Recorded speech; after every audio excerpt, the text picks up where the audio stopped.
afternoon, everyone. I'm Mark Weeks, and on behalf of the Florida Alcohol and Drug Abuse Association, welcome to today's webinar entitled Mental Health, Substance Misuse, and Suicide, Shared Risk and Protective Factors.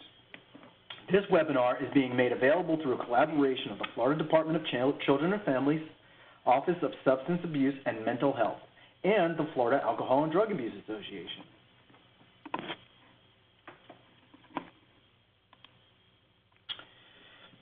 Please note that as an attendee, you are in listen-only mode and will only be able to view your name. If you have any questions, please send them to me, the host, by using the Q&A panel, please send them to the presenter and me, the host, by using the Q&A panel. The button to open the panel is usually located on the upper right side of your monitor. Please use the Q&A panel to send any questions you may have as you think of them. The presenter will address questions as time permits. Our audio is broadcast through the internet to your computer. If you experience poor audio, there are a few options to try on screen right now, and those options are posted in chat panel 2.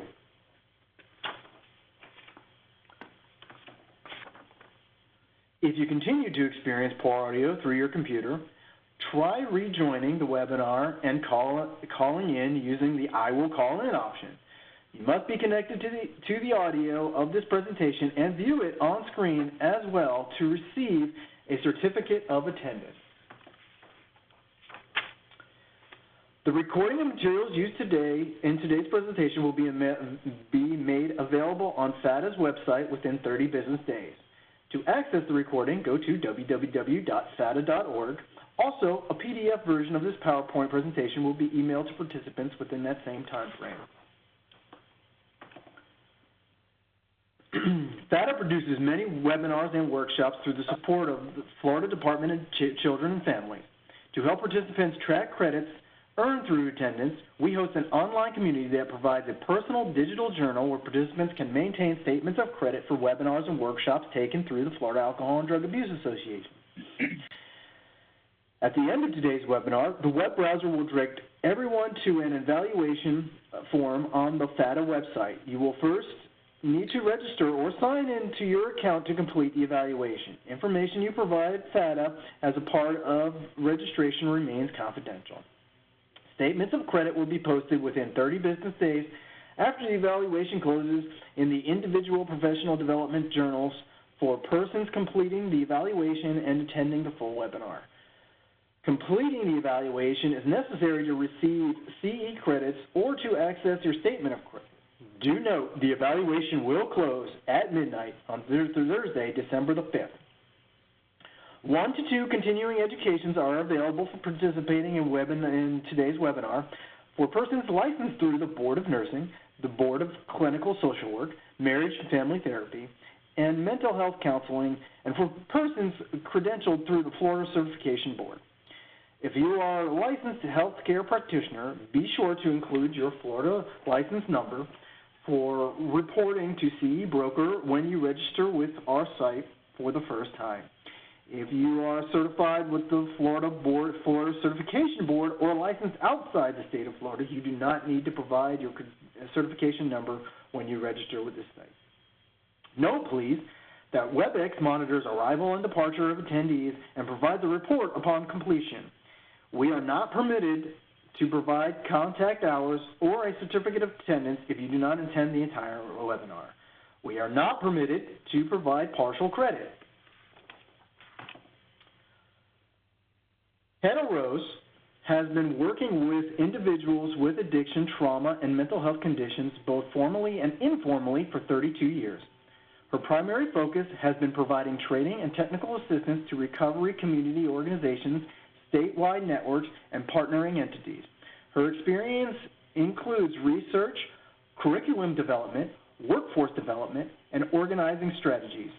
During her tenure, she has participated in several national expert panels in the development of standards and practices regarding peer support services. Her commitment is to inspire, promote, and advocate for system changes at the state and federal level that will create a higher standard of quality and service and approach to better serve those in vulnerable populations. And now I'd like to welcome our presenter, Hannah Rose. I will turn the presentation over to you, and we will begin. Thank you very much, Mark, and welcome everyone. I'm very excited to see that we have over 200 participants today, and I encourage you throughout this presentation to please put comments, questions, or your own collective wisdom in the chat box. As questions come in, we'll try to answer them or wait to a certain time and answer all the questions that we can.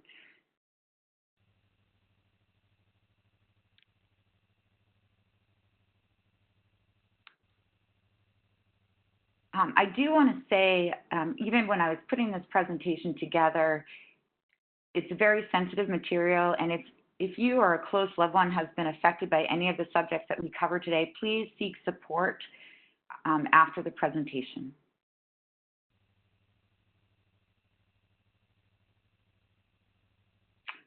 Mark, in our chat box, there is someone that can't hear anything, and I'm wondering if... yeah, ignore those questions. I'll respond to them in chat. Okay, thank you very much. So today we're going to talk about evidence-based links between substance use disorder, mental illness, and suicide, some contributing factors that influence these conditions, and we'll also talk about risk and protective factors. In addition to that, at the end of this webinar, and you will receive this PowerPoint, you will get a plethora of resources to educate and reduce risks. I just want to start by defining mental health, substance use disorder, and suicide. I know a lot of you are in this field, but for those that may be new to these conditions, I just want to do some basic definitions. So mental illness or mental health conditions is a condition that affects a person's thinking, feeling, or mood. Such conditions may affect someone's ability to relate to others and function each day, and each person does have a different experience, even people with the same diagnosis. And when I talk about bullet number 2, such conditions may affect someone's ability to relate to others and function each day. This is something that we will see when we talk about some of these other conditions, and is a very common link. Substance use disorder, and this is a new language that we're trying to move toward instead of talking about substance abuse. It's a primary chronic neurobiological disease with genetic, psychosocial, and environmental factors influencing its development and manifestations. The Recovery Research Institute through Harvard University and Dr. John Kelly is an excellent resource for you if you are interested in the most recent research around substance use disorder. And there's also a study that he and his team have done around the language and how to reduce stigma when talking about it. And suicide, as we know, is the act of intentionally causing one's own death.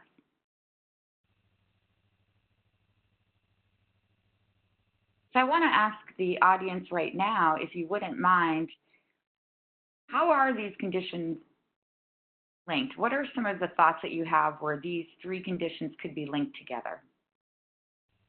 And I'd love to hear from as many of you that are willing to participate in the chat.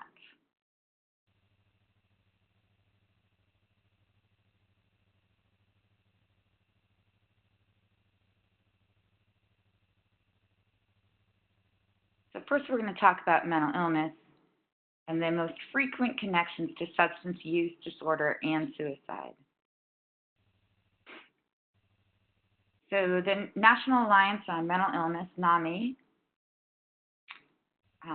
most recent research shows that 1 in 4 adults living with serious mental illness also have a substance use disorder. And thank you, Cassie, for mentioning a link is self-medicating mental health symptoms. Absolutely. So research shows most illnesses, mental illnesses linked with substance use disorder and suicide are the ones on the slide. Although we aren't dismissing other ones, these are ones that are most researched and most commonly linked. So depression, we're going to go through each of these and break them down: anxiety disorders, schizophrenia, personality disorders, and post-traumatic stress syndrome. And thank you for engagement here. Andrea, substances can be used as a way to self-medicate, but it can also increase someone's risk of suicide, absolutely. And Robert, thank you. Combining these things bring hopelessness and helplessness, which can lead to suicide, absolutely. So we'll start with depression. Depression is a serious medical illness that involves the brain, and it's more than just a feeling of being blue for a few days. The feelings don't just go away.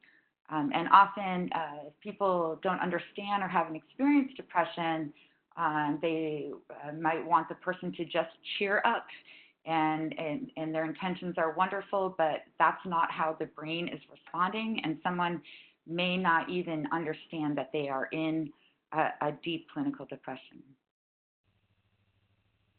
So through many interviews with folks and research, often this is the syndrome and how it works, starting with sadness, maybe not understanding even why there's such a level of sadness, then moving to a loss of interest or pleasure. So folks start moving away from things that actually nourish them and fill them up.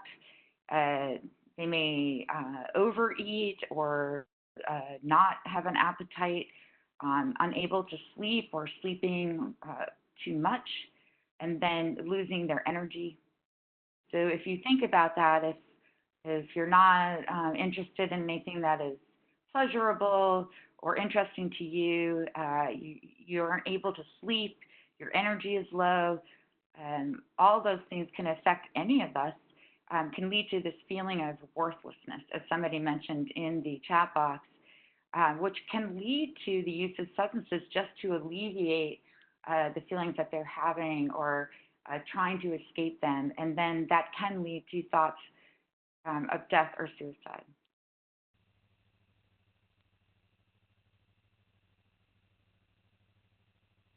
Unfortunately, and the statistics show, very recent ones through, again, NAMI, that more than 20 million people here in the United States have depression, and 90% of the people who die by suicide have an existing mental illness or substance abuse problem at the end of their death, at the time of their death, pardon me. What are your thoughts on why we have such a huge amount of people that are suffering and struggling with depression? What do you think some of the contributing factors are to this?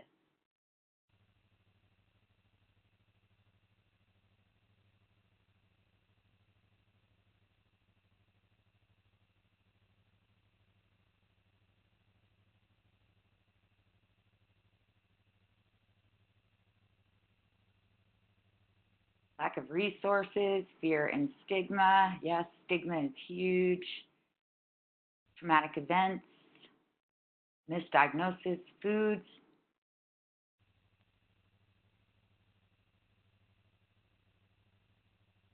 All of those are absolutely part of it. So today I will be talking a lot about the impact on the brain, which again is a link for all three of these conditions. The nerves in the brain don't, in depression, they don't touch each other, but rather pass messages from one to the next through chemicals called neurotransmitters. And so the right amount of neurotransmitters between the nerves pass the exact message to the next nerve. If there's not enough of that chemical, the message doesn't get passed along correctly, and in the case of depression or depressive illness can result. And so the chemicals most frequently out of balance are serotonin and never pronounce this word, norepinephrine. And so the role of serotonin, it's all over the body, but one of the major roles that we'll talk about today and how it's linked is it's considered a natural mood stabilizer. It helps with sleep, with eating and digestion. It reduces depression and it reduces anxiety. So if it's out of balance, no longer it's no longer doing what it needs to do to help stabilize someone's mood, to help them sleep, to eat, and they may start feeling the beginnings of depression and anxiety. Uh, affects the executive functioning in the brain. So that part of the brain, the prefrontal cortex, is where we make decisions, where we do future planning, where we learn. And so all that part of the brain, if there's not enough of this chemical being passed correctly, can be diminished. It also affects cognition, motivation, and intellect. And these are all fundamental parts of all of our social relationships. So again, if that particular chemical is out of balance, our ability to be motivated, to be able to hold and maintain social relationships is very difficult.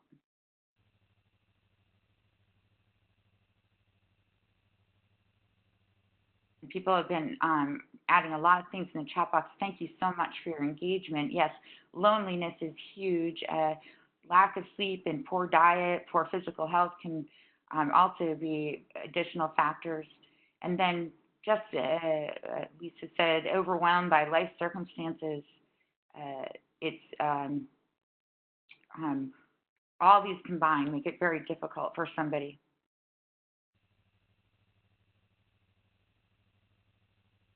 So when somebody has this condition, their emotions and even physical pain can become unbearable. They don't want to die, but it's the only way they feel their pain will end. Again, their thought processes, their brain chemicals are out of balance. So a person living with depression, and I'm sure some of you maybe have experienced this yourselves, or a loved one has experienced this, they have very different thoughts before and after a depressive episode. And as we just mentioned, it can result in a chemical imbalance, and a person may not understand their options. There's help out there to relieve their suffering. Again, if they aren't sleeping well or eating well, and they are feeling lonely and not able to maintain relationships, they may not even have the energy to seek options to help them.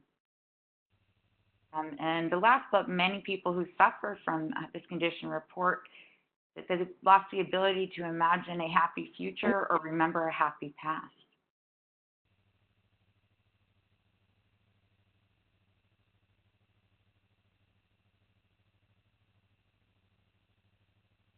Now we'll talk about anxiety disorders. And this is something that's often overlooked. So if somebody's experiencing an anxiety disorder, we all get anxious at times, but this is somebody that lives there anxious much more than somebody that doesn't have this as a disorder. And they respond to objects or situations with fear and dread. And they actually have physical reactions to these objects, such as rapid heartbeat and sweating. So the part of their brain, the amygdala, our fight, flight, or freeze response is heightened with somebody that has an anxiety disorder.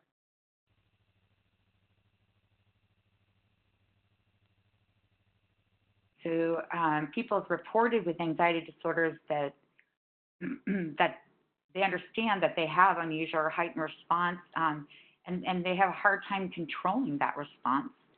And so they have to alter their way of life due to the anxiety. So they might be avoiding things that that would normally fill us up, maybe social events. Maybe they're so anxious they have a hard time leaving their home or maintaining employment or staying in school. And anxiety disorders can also include phobias and panic disorders.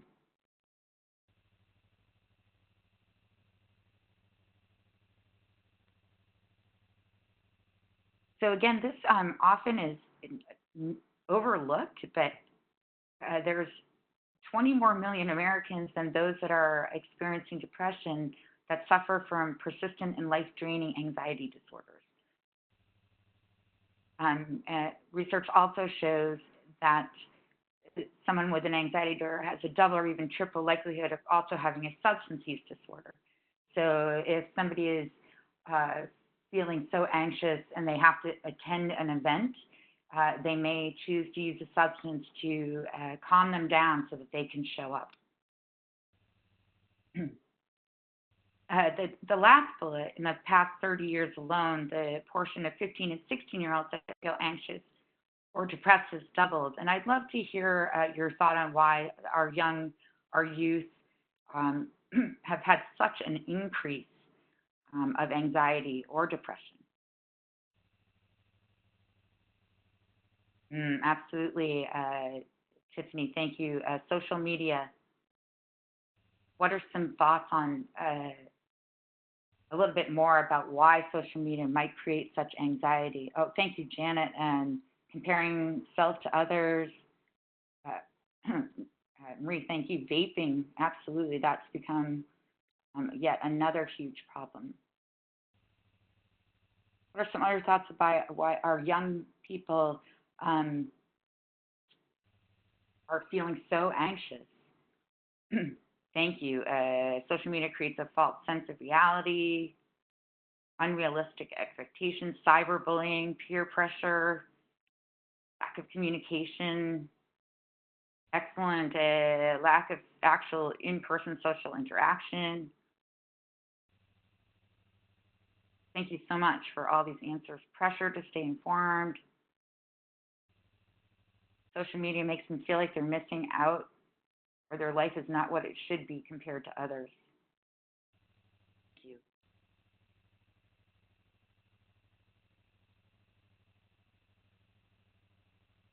So the impact on the brain.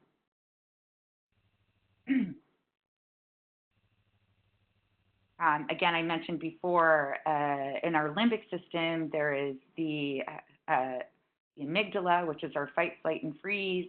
Actually, through MRIs and SPECT imaging, we can see how an anxiety disorder can actually change the structure of the brain, where the fight, flight, and freeze actually gets larger in size, and the prefrontal cortex actually can decrease its capability.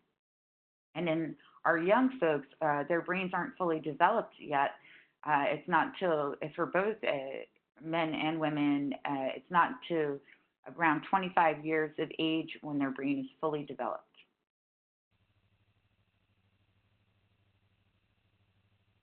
So anxiety is more closely linked to thoughts of suicide and symptoms of depression than depression. So again, it's often more overlooked, but actually is a bigger problem.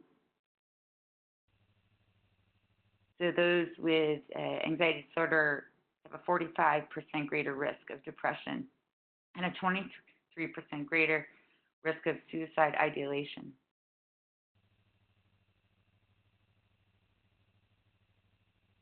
A question, can treating children early change the path of brain development? Absolutely. Building resilience in children starting as young as possible can definitely help brain development and change the path.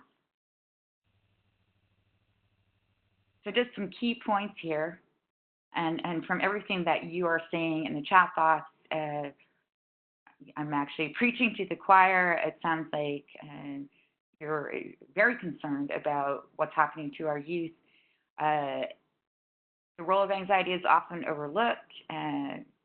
Anxiety disorders often can come before depression. And really, the emphasis should be on identifying anxiety to stop suicidal ideation before depression even occurs. So taking it very serious when somebody is feeling extremely anxious. And for those that are innately resilient, sometimes it's hard to understand why somebody is so worried about everything and has such fear and dread.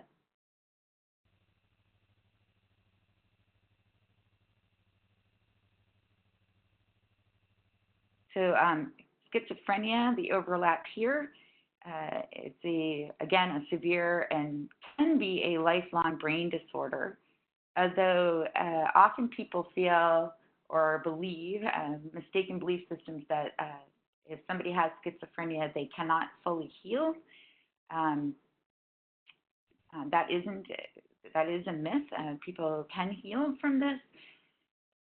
In countries like Finland, they do a whole new approach where the community around a person that is hearing voices, instead of saying that the voices aren't real, they all start to listen to the voice with the person and support them.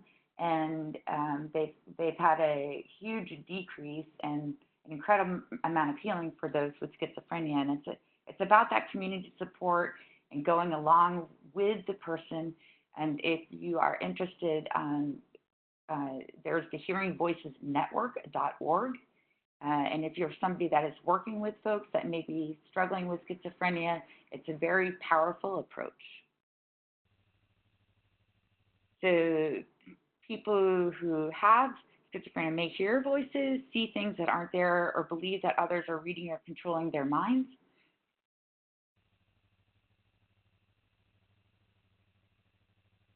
And so people report they have very unusual thoughts or perceptions, disorders of movement physically, difficulty speaking and expressing emotion.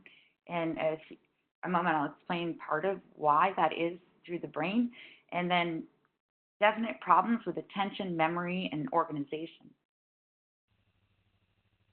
So how could that be linked to substance use disorder and or suicide, ideation, or thoughts of suicide or suicide itself? If somebody is experiencing these symptoms, how do you feel that could link with the others?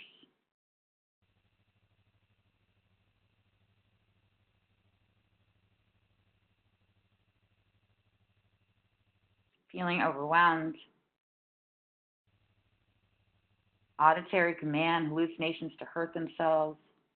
That's the negative side effects of medications, trying to quiet the voices, and maybe using substances. They're just trying to calm their mind. And excellent. All of these are absolutely true.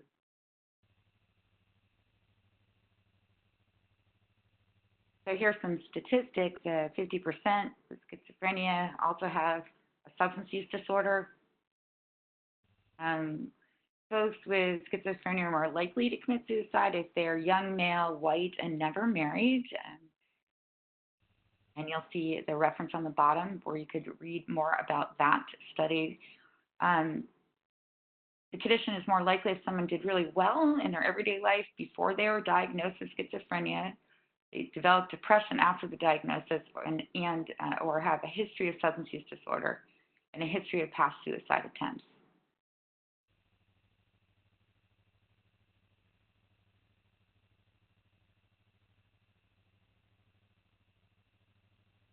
So the impact on the brain is a little different than some of the other mental illnesses. Here, the scientists have found that the brain loses tissue over time with somebody that has this condition, and dopamine is very tied into the hallucinations and delusions. So those areas of the brain that run on dopamine may become overactive. Some other things that happen to folks is something called affective flattening. So the inability to express emotion, or a very distorted way of expressing emotion, which can isolate them from others because people don't know how to respond or understand the emotion coming from them. And another resource that I didn't put on the end that I'd love to share with you, and I can put it in the chat box, is if you're a peer support specialist, you might be interested in this. It's called Intentional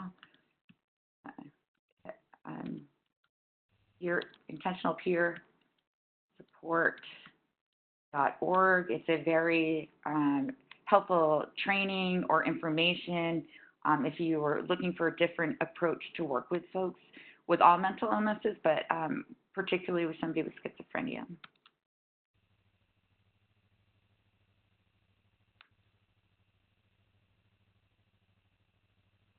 So here's some additional complications around this is substance use may mimic some symptoms of schizophrenia. So what are your thoughts on that?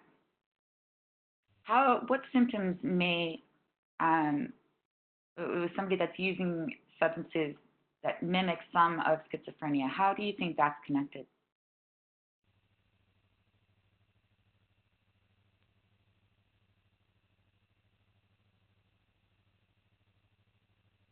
Paranoia, perfect. Hearing voices, agitation, poor self-care, hallucinations, delusions.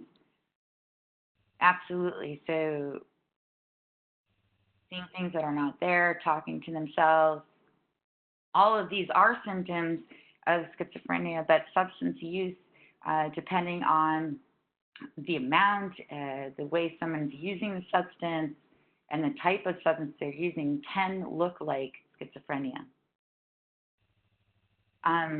Often, someone with this condition using unprescribed substances during the treatment, it will reduce the effectiveness of treatment.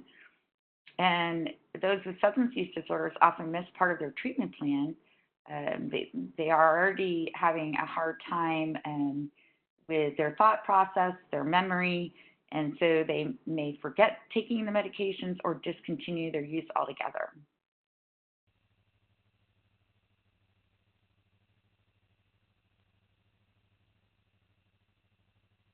The next disorder that's very tied with substance use disorder and suicide is personality disorders.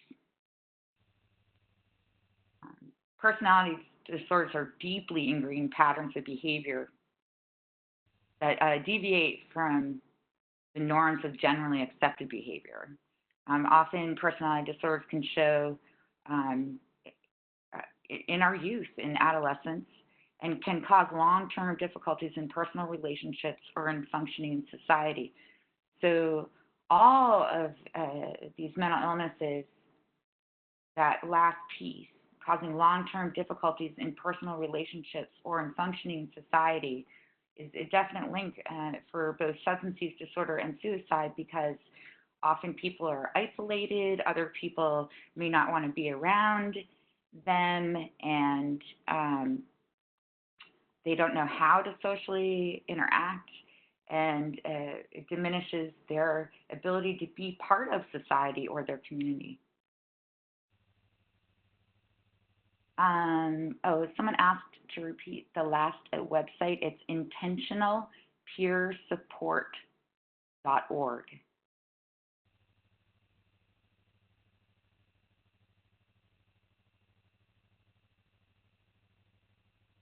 So again, people have reported that the way they're behaving, feeling, and thinking can interfere with their life, problems with work and school, and again, issues in personal and social relationships.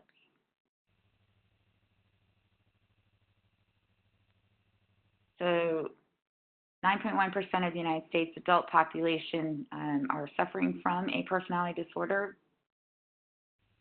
People with personality disorders often engage in impulsive and risky behaviors, including substance use. What are some other impulsive or risky behaviors that someone with a personality disorder may engage in? Absolutely. Casual sex, crime, some other thoughts, some other risky behaviors.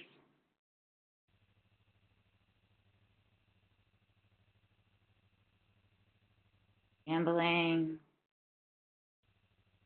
UI, self-harm, cutting. Of course, all these things can manifest into a deep shame and others may not understand or judge somebody for doing some of these risky behaviors, not understanding that they have a personality disorder.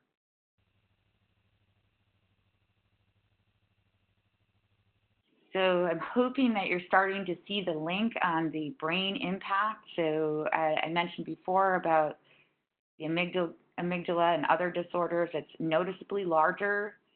Those with personality disorders experience emotions more intensely. Cooling down period takes much longer. So I'm sure I often give the example if, just think about this question, if somebody cuts you off and you're in a hurry to get to work or to an appointment on time, I'd love for a few of you to let me know what are some things that you might immediately do in reaction to somebody cutting you off while you're trying to get somewhere. Cuss. Great word. I have not heard that in a long time. What are some things that you might do? Yep. Certain gestures with the hand. Well, that's road rage, absolutely. Yell at them, which of course isn't going to help the situation, but that's our amygdala. That's our fight, our immediate reaction. That's the amygdala. But if our brain is somewhat normal and our prefrontal cortex is intact, the next thing we might say to ourselves is, I'm being ridiculous. I've cut people off before, and we calm down. For somebody here, it takes a lot longer for them to bring their reaction down. So if their amygdala is noticeably larger and their prefrontal cortex is diminished in capacity, and the hippocampus is in the state of continuous hyperarousal, folks can misinterpret things and take them as a threat. It makes their life feel overwhelming because they're living in a constant state of stress. And their prefrontal cortex is often not engaged because they're mainly in their amygdala, and so that creates a higher level of impulsivity. And so letting people know this information can drastically reduce stigma and offer a lot more access for people to be willing to get some help. If they understand this isn't their fault, that their brain is not functioning correctly. I'm sure you've all heard about post-traumatic stress syndrome. So PTSD is brought on by experience of a traumatic or life-threatening event. So something over and above, often those who have had complex trauma, so that's trauma over time, can experience this. Again, the same as we just mentioned, when the person is in danger, that brain triggers the fight or flight response. Brain chemicals are altered, blood pressure goes up, heart rate goes up. And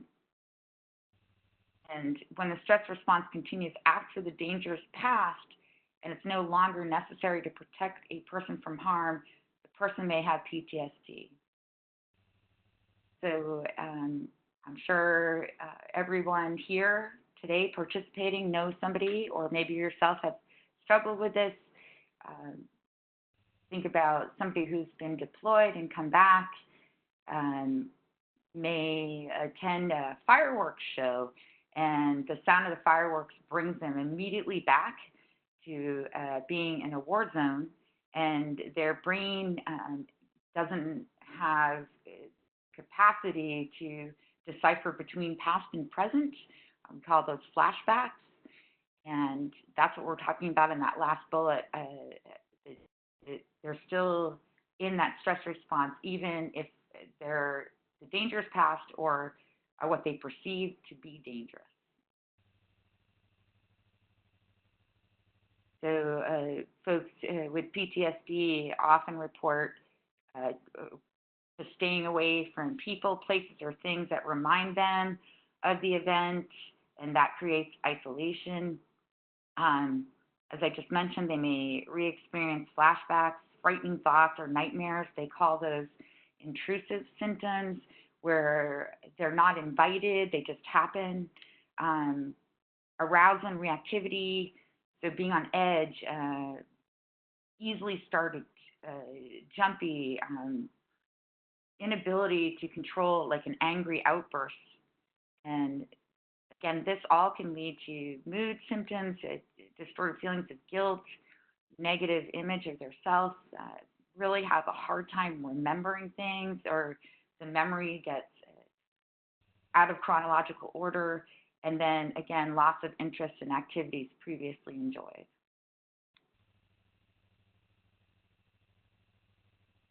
So 50 to 66% of those who suffer from PTSD also battle with a substance use disorder.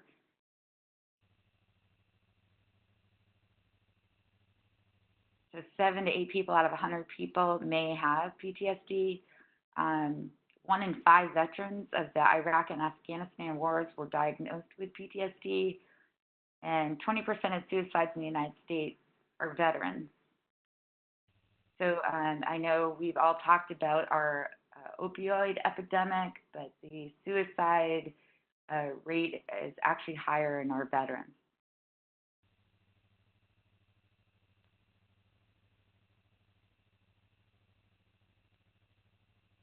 We just talked about this, but after trauma, the amygdala can get caught up in a highly alert and activated loop where it looks for and perceives threat everywhere.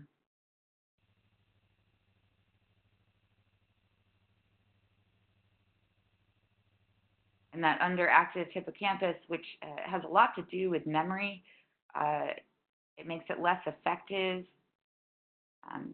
The connections aren't as good that are necessary for memory consolidation. So this keeps both the body and the mind in this reactive mode. And neither element receives that message that the threat has transformed into the past tense.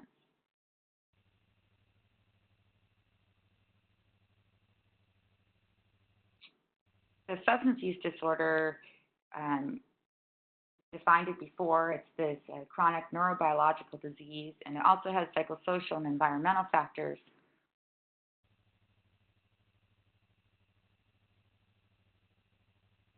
So what are your thoughts on substance use disorder?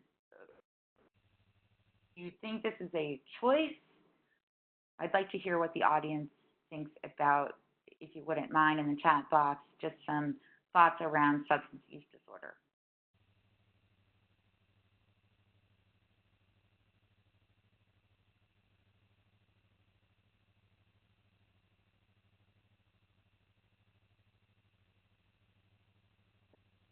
Coping mechanism, maybe hereditary, mental health disorder, choice, but also genetically predisposed.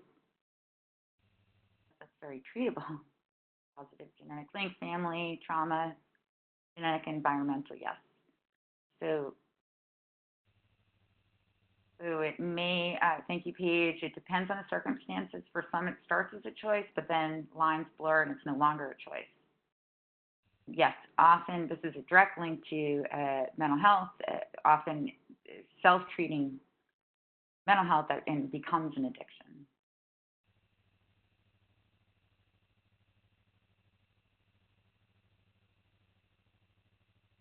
So just some thoughts on whether it's a choice or not. So if somebody has been hospitalized and they're put on some sort of painkiller for a period of time, that's might not be a choice. It's to control pain, but many people report that they become addicted to a substance that started as a medical treatment. Unfortunately, there are some parents that introduce their children to substance and they become addicted. So we've come a long way in from this is a moral fault to it's actually connected with the brain. So it's impaired control over substance use. So somebody may start and then they no longer can control it, even when they know that their lives are falling apart. Compulsive use. They continue to use it despite any harm that it's caused, and they crave it.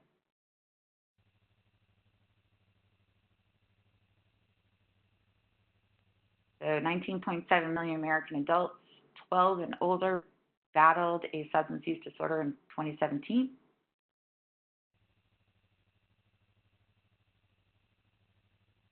Many people struggle with both substances and alcohol. 38% of adults in 2017 battled an illicit drug use disorder. So 1 out of every 8 adults struggle with both alcohol and drug disorder simultaneously. I do want to say over 20 million people are also in recovery from substance use disorder. It is a treatable condition, and people do recover. So if you think about our basic instinct as human beings is to survive, and every aspect of our personality is derived from that. So anything that conflicts with the survival instinct acts sooner or later to eliminate the individual and thereby fails to show up in future generations. So if you think about substance use disorder, it actually is going against our basic human instinct to survive.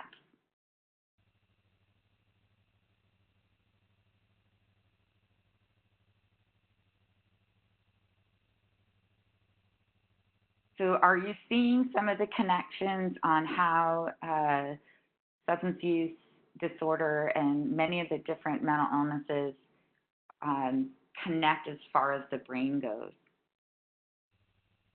There's a very similar part of the brain that is affected by all these conditions, and that's the amygdala, our fight, flight, and freeze, and our prefrontal cortex. So one gets bigger and one gets smaller. PTSD, complex trauma, it's actually the very same areas of the brain that can be affected.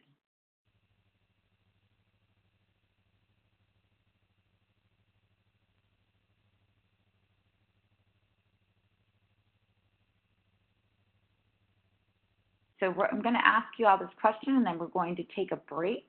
So what I just mentioned one of them. What common threads have you recognized between these mental health conditions and substance use disorder so far?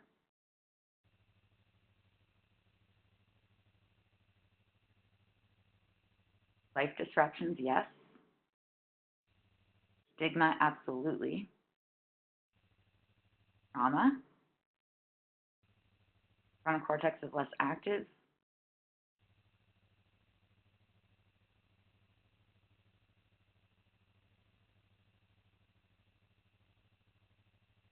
Absolutely. Social isolation, lack of support because of stigma. Oh, thank you, Paige. Not knowing how to support.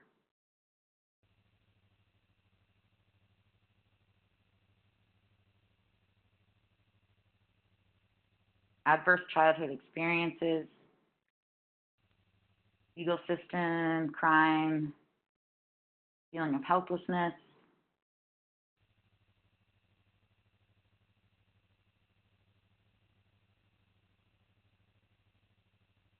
Other addictions, absolutely.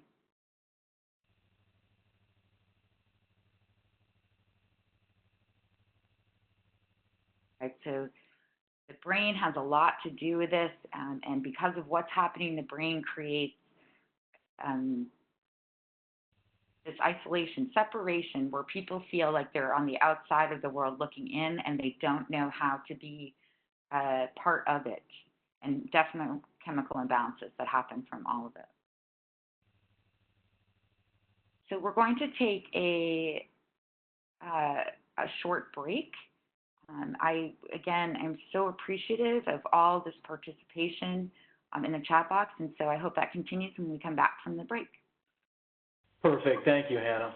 And we'll get back to the break. We'll come back sharply at 10:55. And thank you again, participants, for responding to our presenter.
Alrighty, welcome back. We'll go ahead and continue the presentation. I'll hand back the controls over to Hannah. We'd like to compliment Hannah for doing such a good job. This is very valuable information. And again, I'd like to thank the participants for their engagement level. Very nice today, guys. And with that, Hannah, I believe you'll have the controls. Thank you, Mark.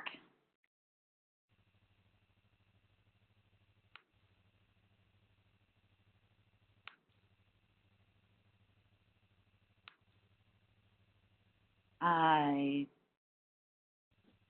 not sure you've handed it over to me because I can't. Yeah, let me try it again. Okay, thank you. I think I handed it over to you too soon. There we go. I wanted to mention before we move on, and I am so appreciative of your engagement here. Just a thought around, I know some of you mentioned in the beginning of the presentation that you're in the field of helping folks, and some just thoughts around the impact on the brain.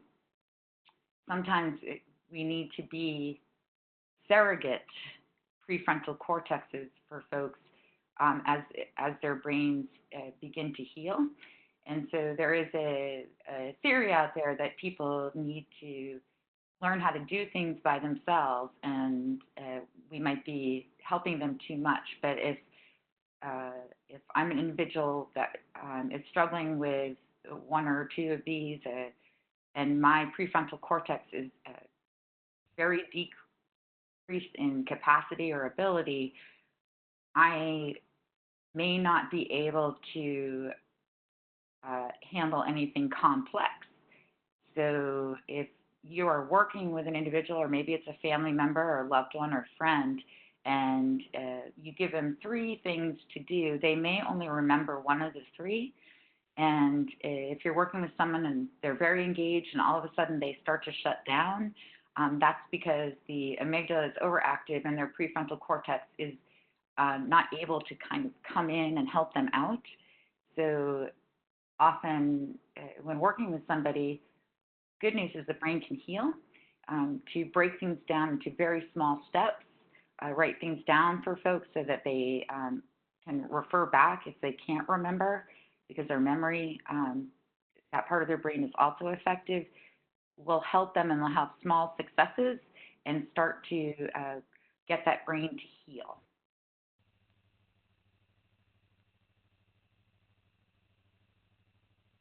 So suicide is the overlap here. It's the second leading cause of death among people aged 10 to 34 in the U.S. So again, our youth are really at a high risk.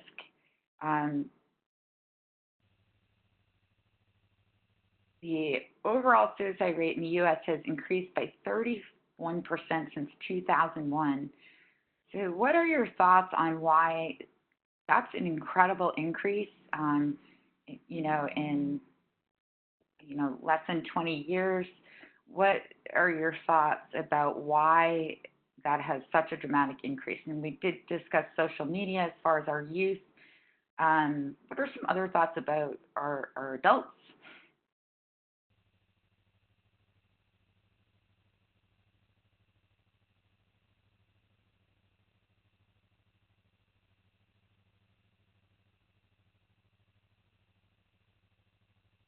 Loss of sense of community, the attention it gets in the media, the cost of life, increase in life stress has grown dramatic. It's definitely the economy, lack of coping skills or stressors.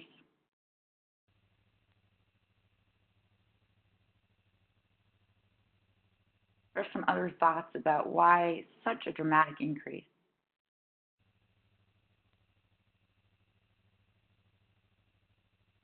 The opioid crisis, returning veterans, yes.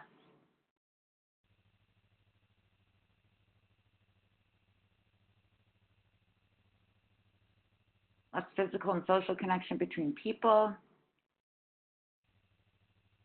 lack of community support, lack of family connection.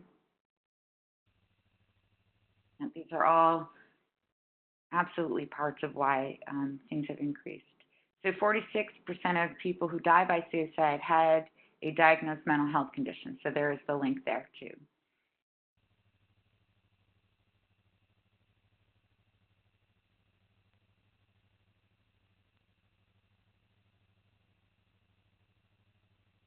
So again, 90% of people who die by suicide had shown symptoms of a mental health condition. So even if they weren't diagnosed with one, they did show symptoms. And that's according to interviews with family and friends and medical professionals. It's a psychological autopsy. And then the bottom statistic, lesbian, gay, bisexual, and transgender youth are 4 times more likely to attempt suicide. Why do you suppose that is?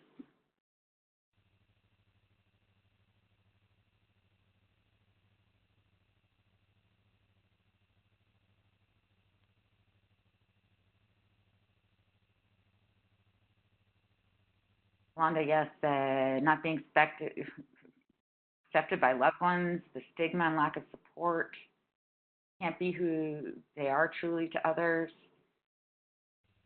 Interesting, homophobia seems to be on the rise. That's an extremely vulnerable population, and they also have much higher level or statistics around substance use disorder, and for all the reasons that you are putting in the chat box. So some more statistics. These are national, and then we'll talk about Florida. 75% of people who die by suicide are male, and transgender adults are nearly 12 times more likely to attempt suicide than the general population. And I think you mentioned in the chat for good reasons why. So the annual prevalence of serious thoughts of suicide by the demographics, 4.3 of all adults, 11% of young adults aged 18 through 25, 17.2% of high school students, and then you can see the jump in statistics, 47.1 of the LGBT community high school students. Let's go with bullet number 2. What are your thoughts around 17.2% of high school students are having serious thoughts of suicide? What are some thoughts around that demographic?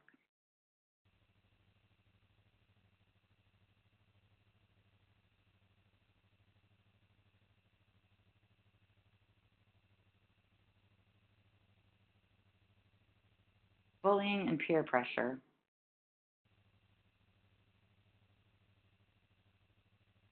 Academic and family stress. The prefrontal cortex is not fully developed, absolutely.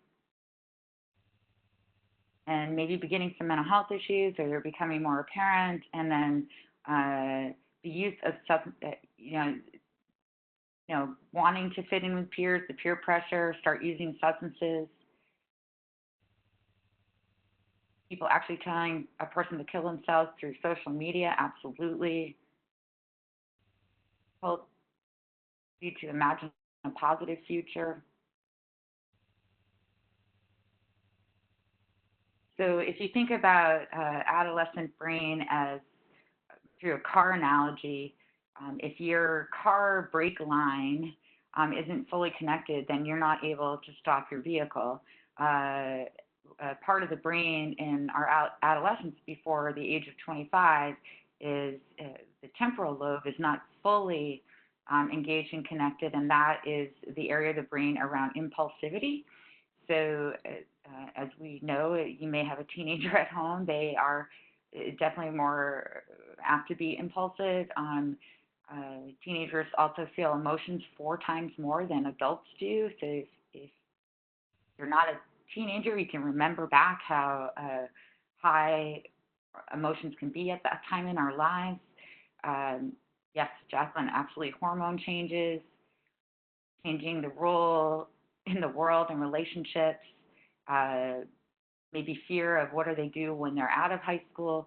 So between the brain and the pressure and social media and hormone changes, it's a lot for our adolescents to be able to handle.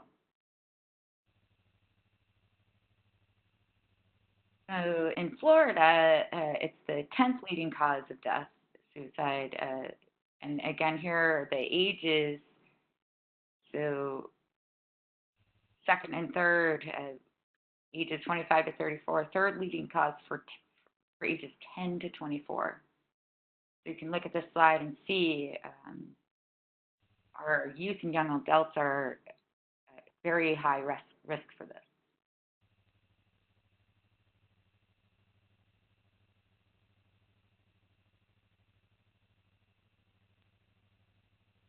So you all nailed all the common links. So distorted thought patterns come from any mental illness, and also substance use disorder can lead to isolation in both of those. Keeping problems a secret is a very common link and powerful link. So why do you suppose somebody with, maybe they start to notice that they're not feeling the same or normal, or they start using substances, why do they want to keep that a secret?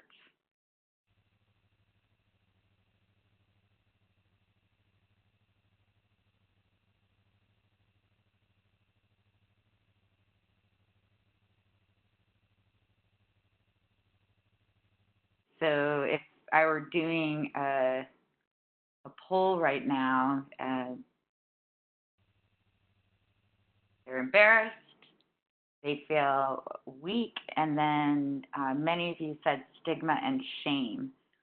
So there's a difference between guilt and shame, and shame can go to the core where they just they don't feel right at the core, so they don't want to let anybody else know that. And often with mental illnesses and substance use disorder, they feel like no one would understand. They don't want to embarrass their family, so they keep it a secret and don't seek help. The brain structure changes is a huge common link. Emotional pain comes from all these disorders, chemical imbalances, life pressures.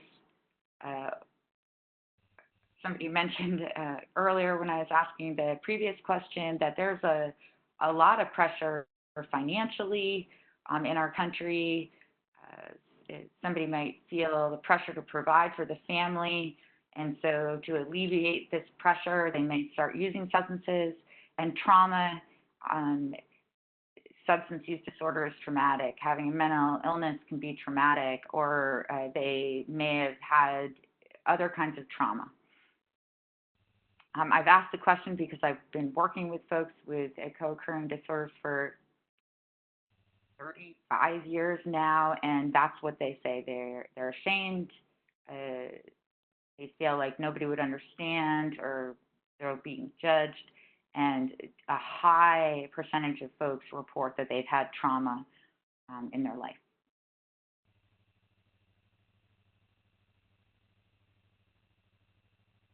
So in addition to those common links, there are some external contributors that add to these conditions. So we did mention social media and the pressure to provide. Are there any other external contributors that you feel can contribute to any of the conditions we've talked about so far?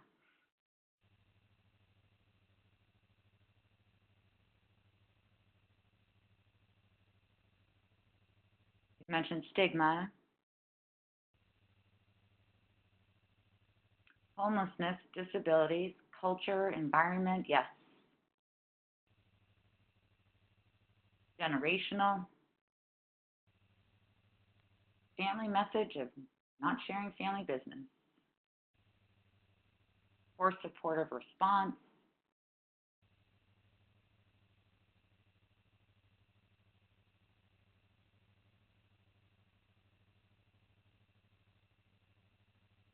those are all parts. The stigma and lack of understanding, discrimination, mistaken belief systems, the media, the language that we may use, focus on the disease model, and lack of resources. Those are just some of the examples, and there's many more in the chat box. Interesting. The man rules expectations for young men, which can prevent treatment.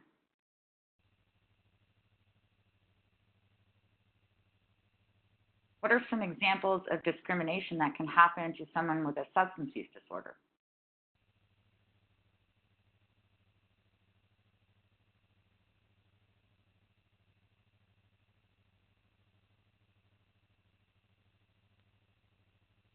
It could be higher health insurance costs. They may not get employment.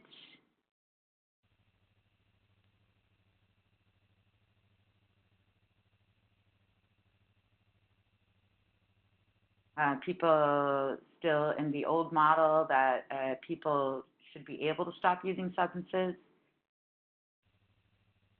seeing it as a weakness. They don't want to get better, so they're lazy. People may not be able to get a job. They may not be able to rent an apartment. Often, folks with substance use disorder have a criminal background, which is tied into their addiction. So how about for somebody with a mental illness?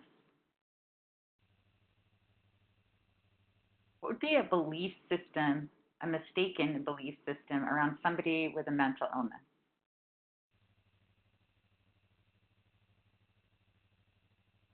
Lazy, they can't take care of themselves. Tainted, they just want attention, they're crazy, and they're dangerous. You can get better with pills. They're all on disability. And that's what creates stigma, is a lack of understanding and then these myths.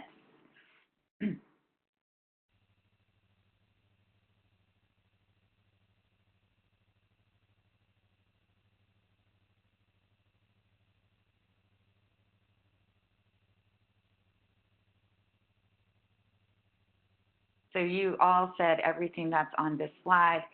Stigma and lack of understanding are the main reasons depression remains a topic we avoid.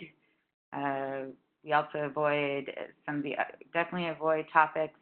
All of these are sensitive topics.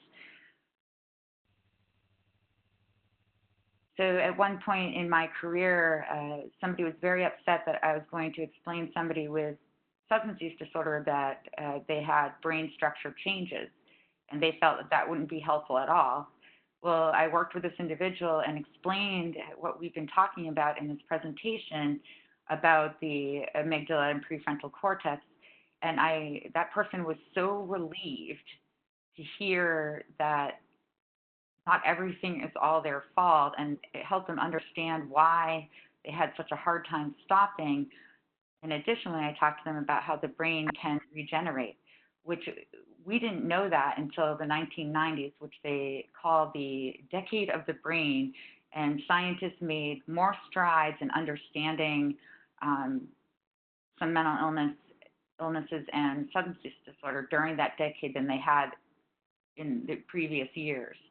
And so helping people understand what is happening in their brain can help reduce self-stigma and explaining that their brain can heal. And then again, being a surrogate prefrontal cortex while a person is in that healing process it can be incredibly powerful and positive.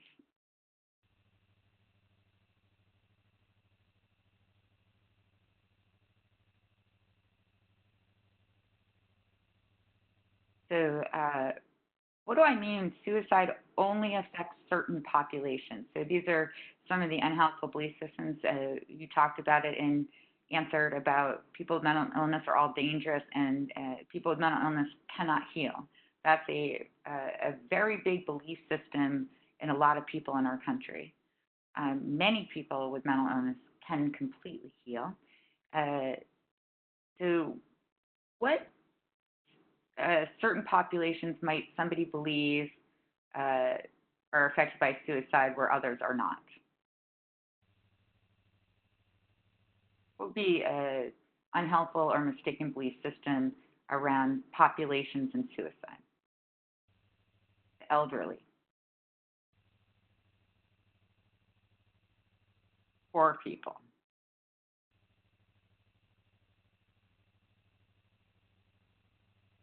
indigenous people.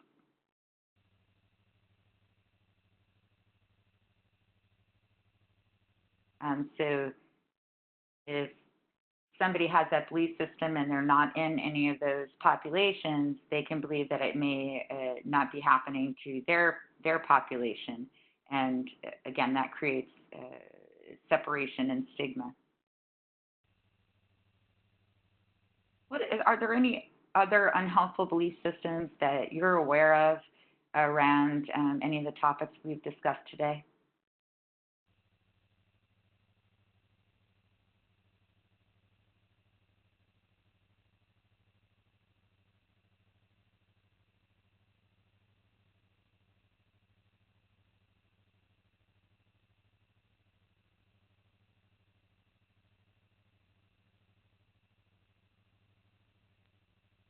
Ah, if you just try hard enough, you can fix it. And addicts don't care enough to change. Talking to anybody that's in recovery from substance use disorder, that's probably the farthest from the truth, and there's so much shame involved in that. Um, Often people don't even understand why they couldn't stop.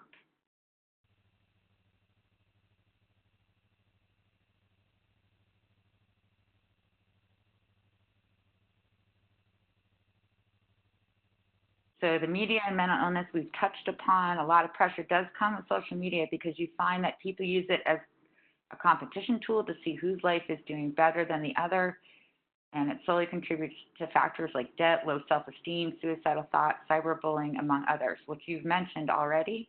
Um, and it isn't reality. Um,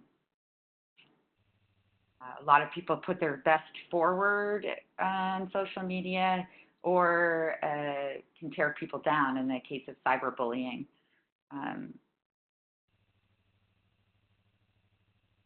Interesting, Steve. It's confusing that we say it's not a choice while so many people are in recovery. We say it is a can't stop disease, so many people do stop. Um, that is confusing. I think the reason why people can come in recovery is many things: community support, family reunification, um, not identifying themselves as an addict or alcoholic, but a person with substance disorder or in recovery from it. But I agree. It's definitely a case by case, and many people are in recovery and stay in recovery and live amazing lives.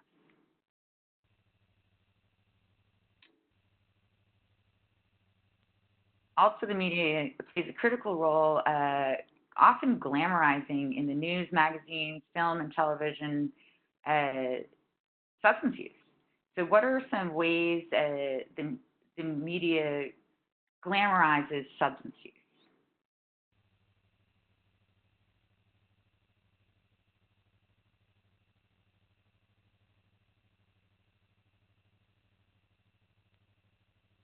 Right. It's cool to do it. You're cool if you do it. It looks fun. Being skinny. Cool kids are doing it. And get the girl or guy of your dreams. Everyone does it. Beer commercials, everybody's having fun, socializing. Alcohol advertisements make it look very glamorous. TV reality shows, they don't show the consequences very often. That is very true. So many movies show people drinking, smoking in a positive manner, and they don't show the after effects of it. Gangsters in videos and movies, yes. So recent media research, 200 most popular movie rentals in 2007, alcohol appeared in 93%, tobacco in 89%, and illicit drugs in 22%. And again, everything that you're saying in chat is they're not normally, in most cases, is showing the after effects of any of those things. So if you're a youth or young adult and you're feeling not good enough, and you're seeing this, and so much more information is coming in through internet, social media, movies, magazines, music, it can make it very tempting.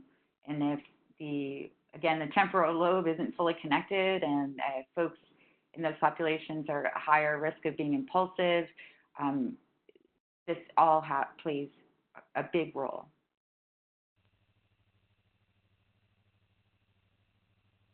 So in 2012, Biddle and their colleagues conducted a web search of 12 suicide-associated terms, like how to kill yourself, best suicide methods, to simulate the results of a typical search conducted by a person seeking information on suicide methods. So the first 10 sites listed for each search were a total of 240 different sites. Half of them were pro-suicide websites and sites that provided factual information about suicide. So that's how the media can contribute outside of movies and music. You can actually go on the web and search this, and half of these sites are pro-suicide. So if somebody is already feeling that level of sadness and hopelessness and worthlessness, to find a website like that is going to have a huge negative impact.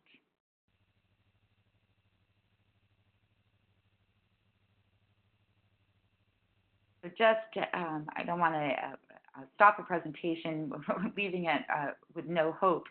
So just here are some thoughts around risk and protective factors for folks that may be struggling with a mental health condition. And we've mentioned all of these, living in an area that has few or no community resources, parents are homeless, mental illness in the family, addiction in the family, little to no support from family, dismissive or abusive responses from family members about individuals' experience and a history of trauma. Some others experiencing a learning disorder. There's a lot of hidden things. So somebody may have a learning disorder, and that's what we call invisible disability. Maybe they've been exposed to aggression in their family or community. Of course, we talked about involvement in substances, unable to control their behavior, rejection, poor academic performance, and little or no attachment to parents or caregivers. So here's how we can help. If family members can't be supportive for whatever reason, to have community support, providing a venue, a place for folks to discuss their problems with a trusted person who isn't going to reject them, sharing activities with others to diminish isolation, guidance on how to solve problems or cope, close relationships with positive friends and peers, membership in peer groups, commitment to school or employment, helping people invest in doing well for the future, positive feelings toward the ability to be social. And again, this is where peer support workers really can come in, and the community and family. The presence of religion or spirituality in life, believing in hope, whether it doesn't have to be a particular religion, but what helps their spirit, their flame inside come back, and developing skills for planning for the future.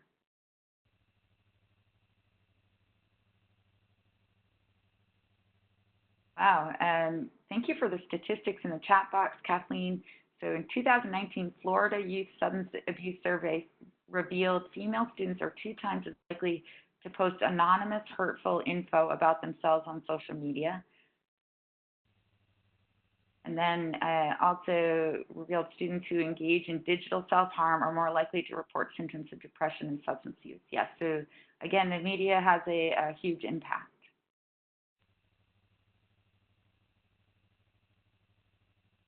So for substance use disorder, you mentioned this also in chat, the genetic predisposition, and scientists are getting closer and closer.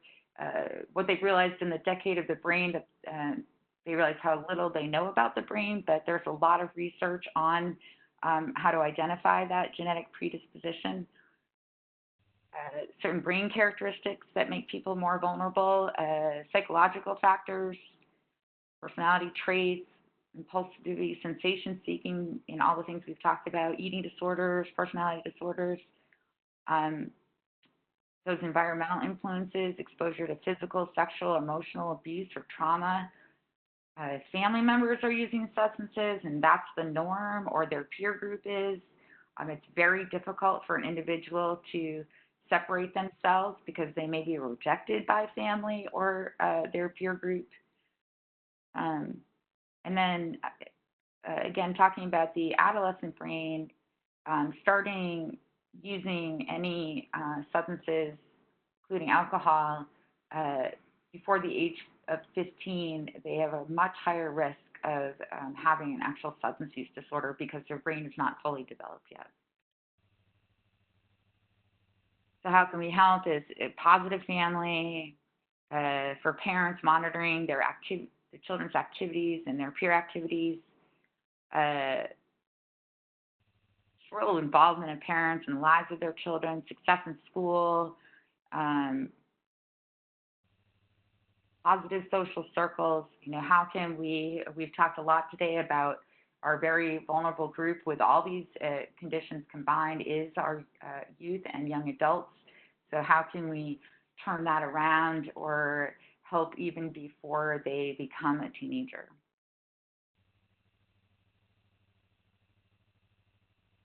So some of the risk factors for suicide is happened in their family, child was maltreated, they've had previous suicide attempts, and history of mental disorders or substance use, the feelings of hopelessness, compulsive or aggressive tendencies, cultural and religious beliefs. How could that be a risk factor for suicide? Cultural and religious beliefs.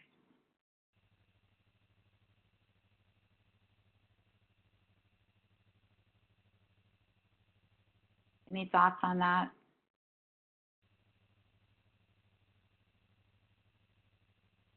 Yes, they don't talk about problems or expect to act a certain way. Feel like you won't measure up. There's an afterlife that is better. Some churches don't believe in mental illness. Protected by a religious group. Fear of a taboo habit disclosed. Believe only God can help them.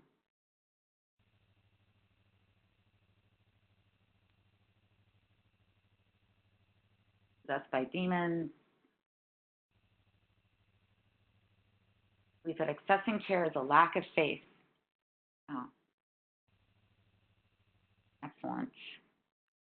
Local epidemics of suicide, isolation, barriers to accepting mental health, loss of work, finances, physical illness, easy access to lethal methods. Who would have easy access to lethal methods? Suicide.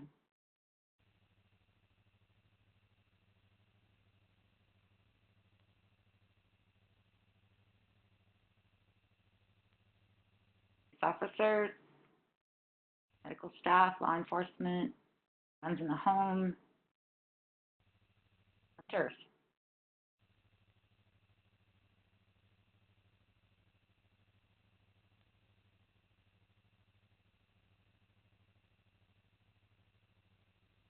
Pharmacists, absolutely. Dangerous pharmaceutical prescriptions, collectors, yes.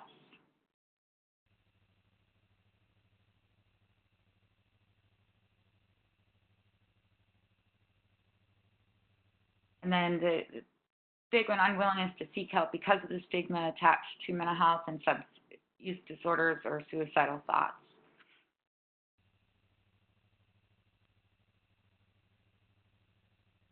So protective factors is effective clinical care for mental, physical, and substance use disorders, easy access to a variety of clinical interventions and support, family and community support, and that includes peer support.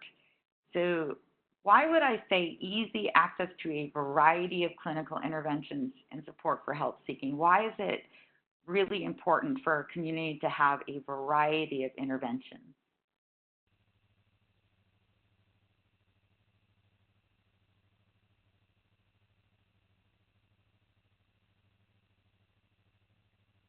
Yes, everyone's different. They need to have one that works, not one size fits all. Not one thing works for all. Right. So if the only availability for somebody in a community that has substance use disorder is a 12-step program, although it's very powerful and many people do recover through that, it doesn't work for everyone. And so to have other, some clinical interventions, it could be therapy, it could be peer support, it could be exercise, or a combination of the above gives somebody a much higher chance of recovering, same for mental health. Yes, what worked at one time may not work at different time. These are very thoughtful responses.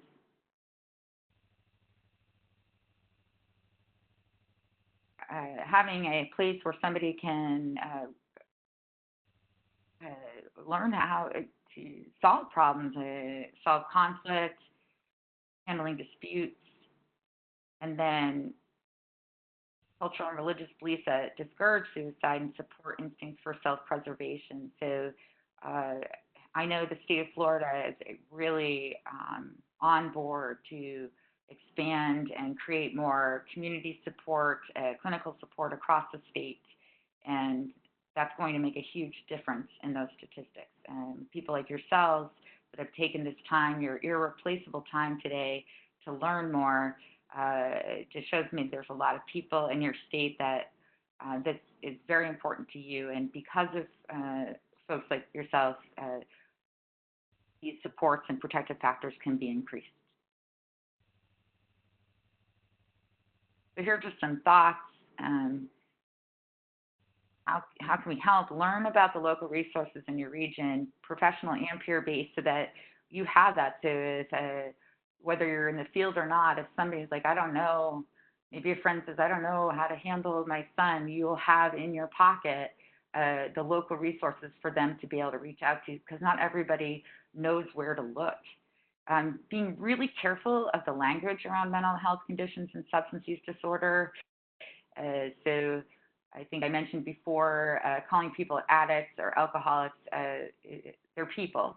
And so referring to folks like that can add to the stigma.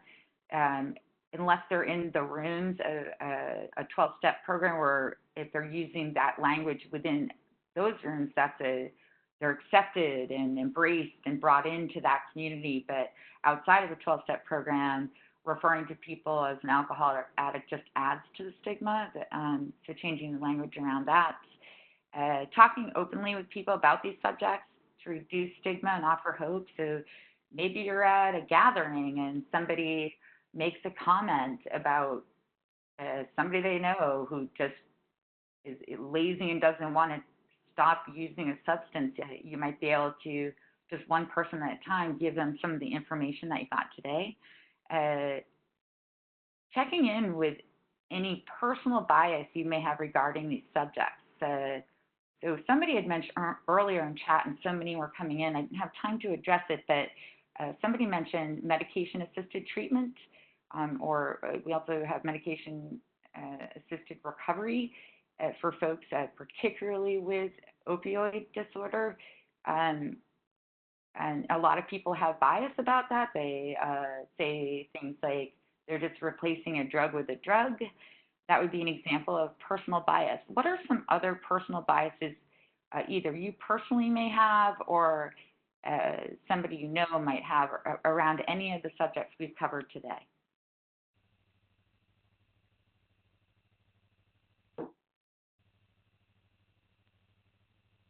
These are internal personal bias.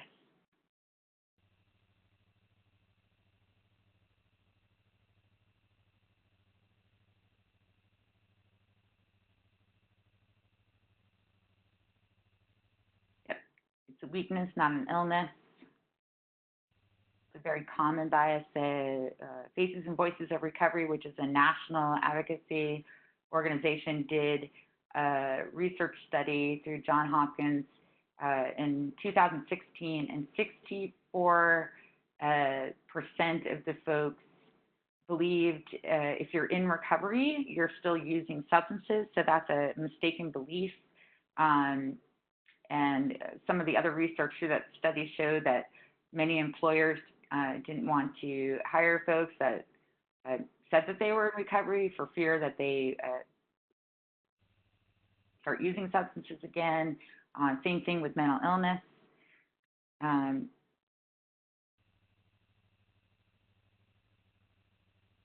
Oh, interesting. If you personal bias, if you can buy drugs, you can afford other things. Absolutely. And then, Ruth, thank you. A lot of people have that personal bias that people can't recover both from mental health and substance use disorder. And so often folks are under suspicion all the time. People are waiting for them to fall back or have a setback. So that's something that you can do internally. I mentioned the Recovery Research Institute earlier. Dr. Kelly and his team put together what they call the Addictionary.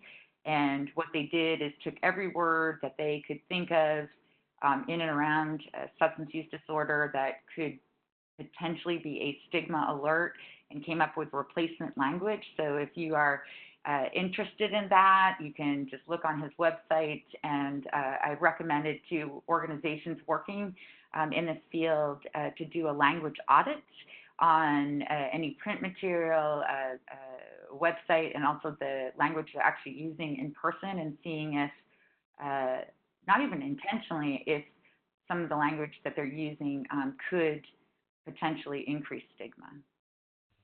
So continue to seek education around all this. I mentioned a couple, like the intentional peer support or the Hearing Voices Network. Those are some areas you could get more education on approaches to help people, and then work within your community to create opportunities for people to seek help and support. Oh, thank you, Judith. Judith mentioned that they did the language audit and it had positive impacts. Excellent. What are some other ways that we can help? Yes, before we finish today, I'm going to give you a few models that are working really well, and the resources, they all offer free toolkits that could be adapted for Florida. And there are some other ways we can help. Community support, absolutely.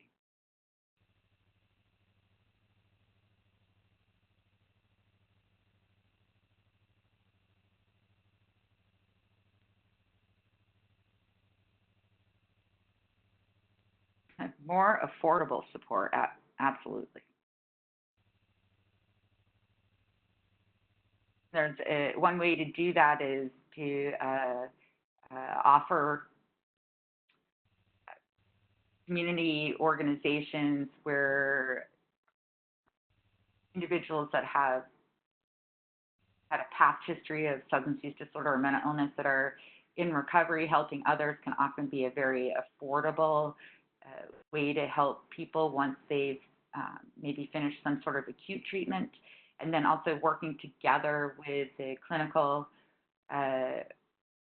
staff or medical staff within the community and connecting the peer supporters with them. So it's a wraparound for the long term. Offer hope, yes. Understanding, compassionate.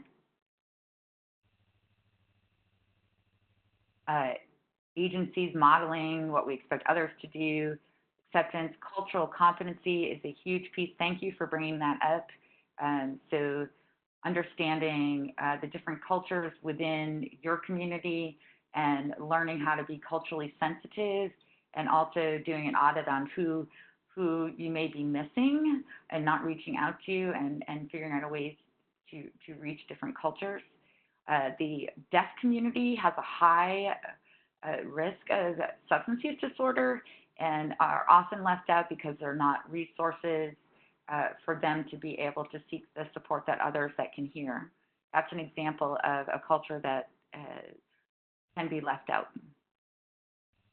Yes, and definitely continuing to educate ourselves on all these issues. So finally, here's some examples.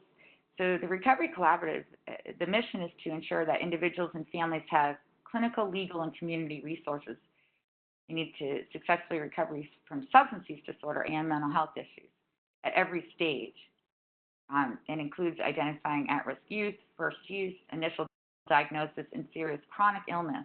And so the key there, often legal resources are not involved in some of our community support, and much needed for many different reasons. So on that link that's at the bottom of the slide, they offer toolkits on how they created this Recovery Collaborative, and it's working really well.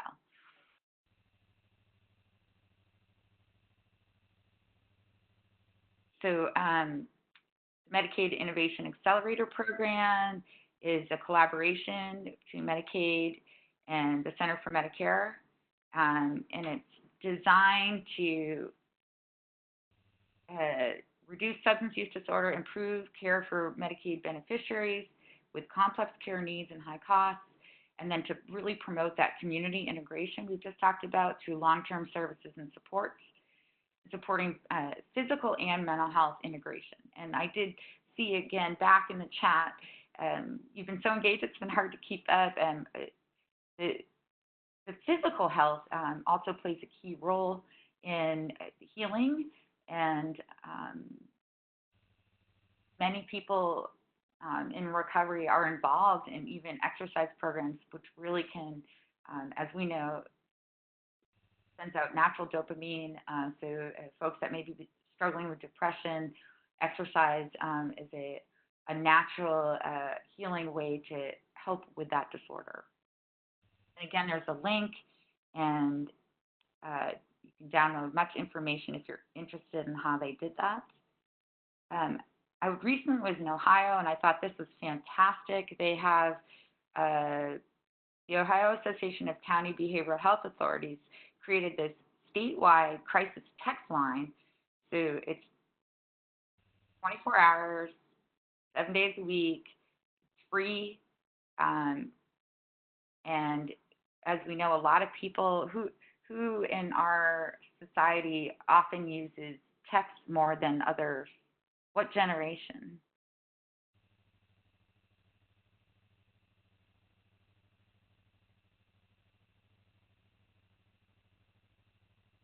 Absolutely right. Our youth and young adult, that's a main form of communication for them. So their hope in Ohio was if we go beyond having a hotline where you have to call, that might eliminate or be a barrier for somebody if they're used to communicating through text. And so this is, has had extreme success. And again, the link at the bottom of the slide, you can download how they did it and how it works. And so while I was there, I was actually at a recovery community organization, and somebody had just come in because they used this crisis text line and found out about that support and came for help.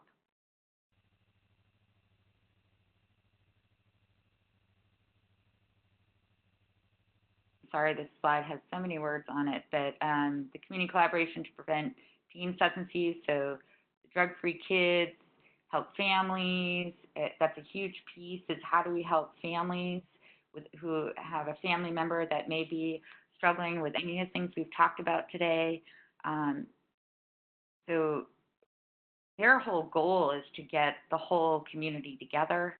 I know that a lot of folks in Florida are trying to do the same thing. Police, law enforcement, prevention, healthcare, education, bringing every bit of resources together to help, especially our adolescents, from going down any of these paths. And again, they have excellent resources that you can just download.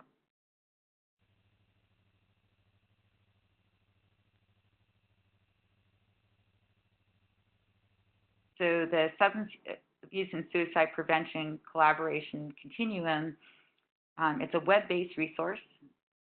So it's designed to help suicide prevention, state, tribal communities, campus, and community settings, and build connections with their substance abuse prevention and treatment counterparts. This information and tool may be useful for developing partnerships with other types of organizations. And again, they offer how they put this together and steps to do the same thing in your community.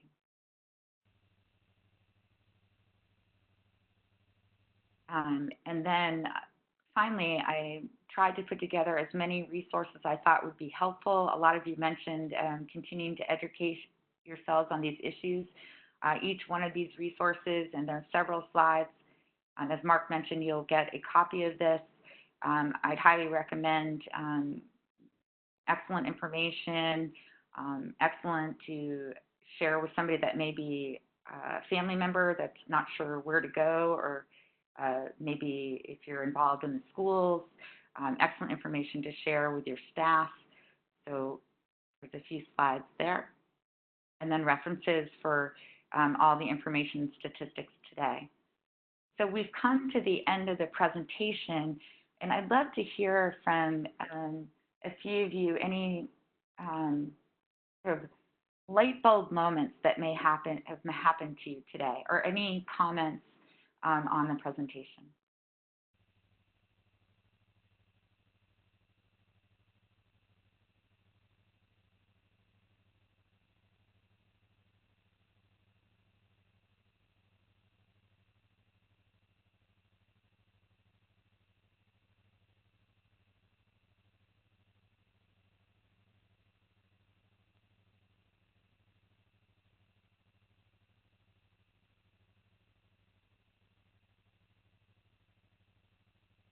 Thank you for compliments.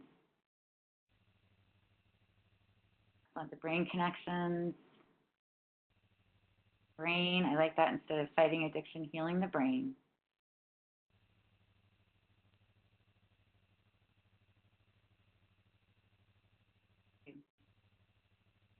Well, I want to thank you again. I know webinars can be an interesting venue for learning, and I'm so appreciative of all your thoughts and comments. I learned just as much from you, and just the level of engagement warms my heart. And I just also want to say I honor you for taking this time to learn more about this. It just says to me that you have a big heart, all of you have big hearts, and you'd like to help things turn the corner. And I think we can do that together collectively across our nation with people like yourself. So with that, thank you very much. I'm going to turn it back to Mark. Yes, thank you, Hannah. And it was a very wonderful webinar indeed.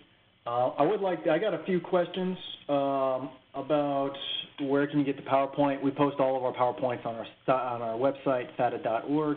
Also, as an additional resource, if you go to our website, a WebEx channel, you can view all of our webinars in the My Recordings tab on the left-hand side. And with that, I'm going to go ahead, and I'd like to thank Hannah once again for a very wonderful presentation. And I'll go through some administrative things here. When I conclude today's webinar, your browser will take you to an evaluation on SADA's new website. If you want to receive CE credits or a statement of credit for this event, please complete the evaluation. You will be prompted to register or sign in to complete the evaluation. You can register as a visitor at no cost. For CEs to be reported to CE broker for FLA licensed healthcare practitioners, you must provide an accurate Florida Department of Health license prefix and number the first time you register. After you register or sign in, you will be directed onward to the evaluation. You may consider using the same email address when you register for webinars through our WebEx link and when you set up your profile in SADA's system. This helps connect your attendance and your profile. You will get a second opportunity to complete the evaluation through a follow-up email later today in about 30 minutes. The sender will be messenger at WebEx.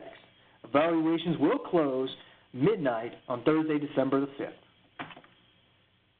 We do not email statements of credit. Instead, after we verify attendance and completion of the evaluation, a statement of credit will be generated as a journal entry within your profile. Thank you once again, audience members. Your engagement levels were terrific today, absolutely terrific. We'd also like to thank and recognize especially the Florida Department of Children and Families Offices of Substance Abuse and Mental Health for funding today's education. Have a great rest of your day, and please hold for the evaluation.